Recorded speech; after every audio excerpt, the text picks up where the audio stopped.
So with that, we're going to kick off. We're going to start with Mary Frausto.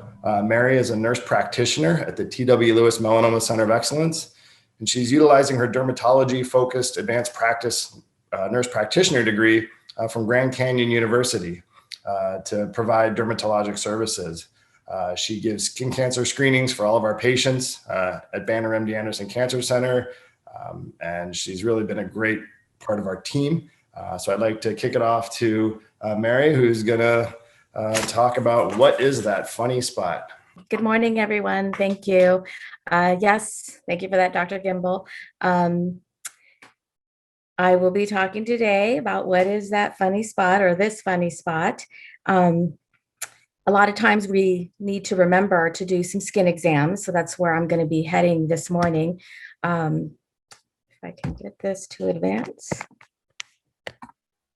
There we go. So the importance of self-skin exams. So first of all, you are the first line of defense. If you have a full-size mirror or can have somebody who can help you with it, this is great. While you're looking at yourself, think A, B, C, D, E. Maybe some of you have heard of this, maybe you haven't, but the acronym is for A, asymmetry. So you want to make sure that your spots or your moles look the same on each side. If they look a little different, that could be concerning. The borders, the edges of the spot, your mole shouldn't be different. They shouldn't be changing. C, the color. I often like to mention color to people because a lot of people sometimes think, is this just getting darker? But in reality, if it's getting lighter, that could be concerning as well. So don't let that be something to make you think that it's going to be okay. D, the diameter, is that changing? Is it getting larger? And E, is this something that you're seeing evolve over time? Is the spot new? Is it raised? Rough? Does it hurt? Is it bleeding? Discharge? If you're just in doubt, come in, get it checked out. And so that leads me to the importance of going in to have a skin exam with somebody, a dermatology provider that's going to be able to see what's going on. And the difference between you looking at it yourself, your dermatologist or dermatology provider is going to have training to see your spots in a different way because we use what is called a dermatoscope. So this is what is our clinical view and our dermoscopy view. The clinical view is what we see with the naked eye.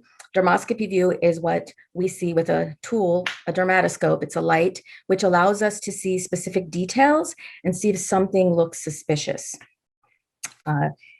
Just a little skin cancer facts. 60% of people who've had one skin cancer, be it a basal cell carcinoma or a squamous cell carcinoma, will be diagnosed with a second skin cancer within 10 years.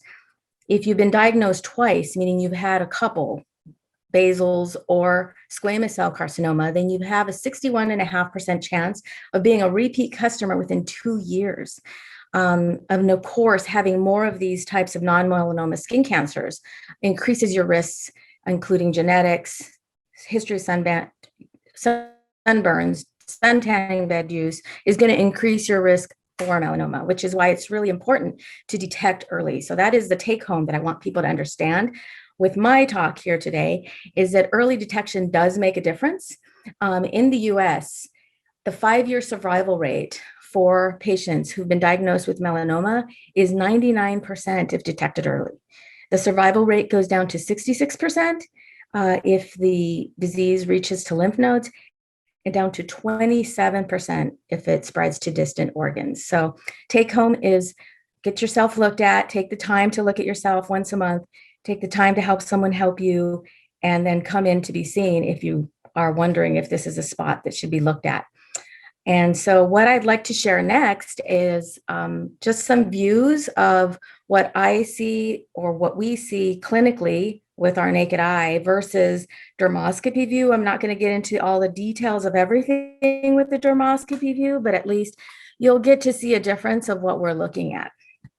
So I have several slides with this. So here is a basal cell, and this is what we saw just when the patient came in. It was raised. You don't see that here with a one-dimensional view, but it was a raised spot. So it was pretty obvious that this needed to be taken off. When I look at it dermoscopy, my dermoscopy view, I can see vessels. I could see different views in this particular lesion that tell me, of course, this needs to be removed. Here they are side by side, kind of give you an idea of what it looks to the naked eye versus what it looks like to me when I'm looking at it with my light. And then here another, this one was really interesting. This came from a fella who unfortunately has a history of a bunch of basal cells. And it doesn't even look like anything's there. He just felt like there was a bump. And there it is. You know, you see all the vessels. And so this is why I'm going to go side by side now. This is why, I mean, you can't even see anything in the first image. And then in the second image, there it is. So that's why it's important, because I will catch something like that with my light, with my dermatoscope.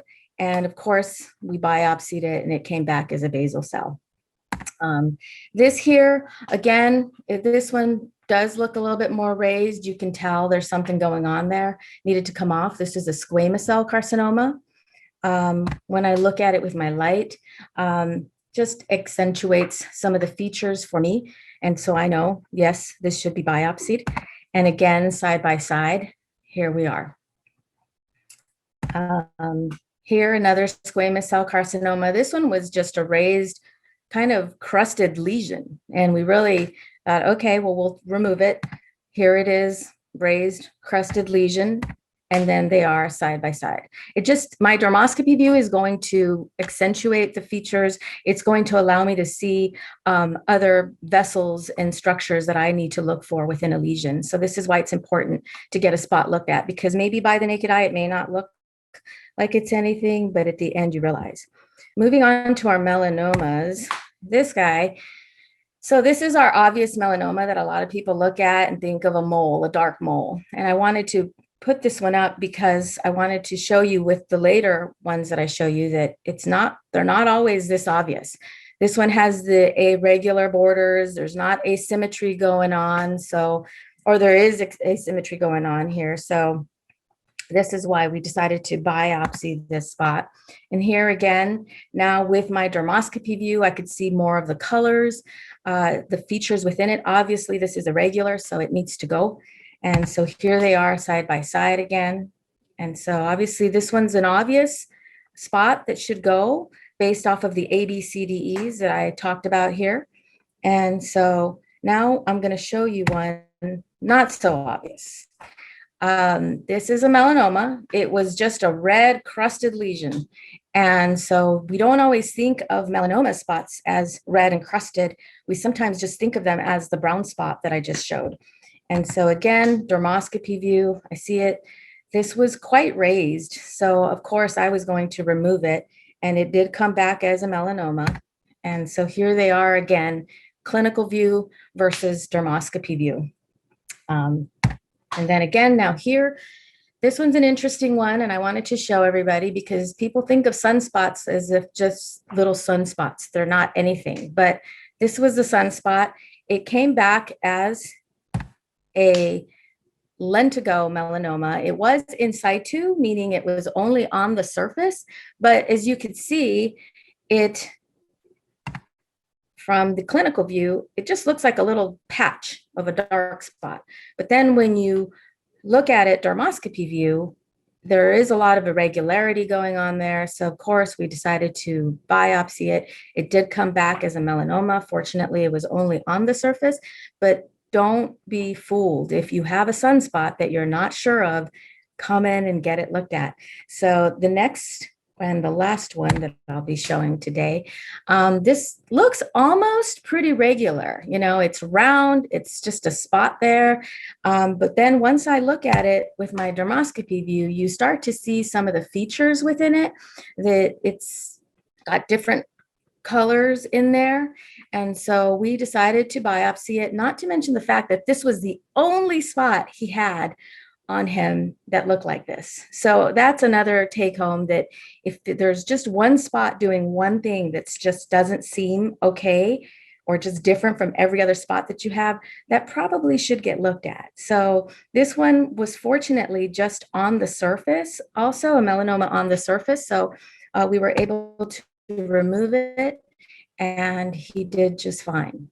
But That's just to kind of give you an idea of the different spots that I have.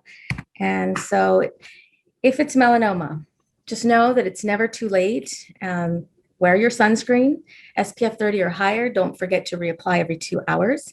And then my little saying that I tell people, if your headlights are off, then you should be reapplying your sunscreen. That should just be the rule of thumb. If your headlights are off, put on some sunscreen. And then, of course, schedule your appointment with your medical dermatologist or oncologist.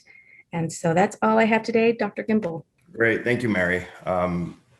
It's neat to see those pictures and what we suspect in the clinic that looks something innocuous ends up being something much more severe.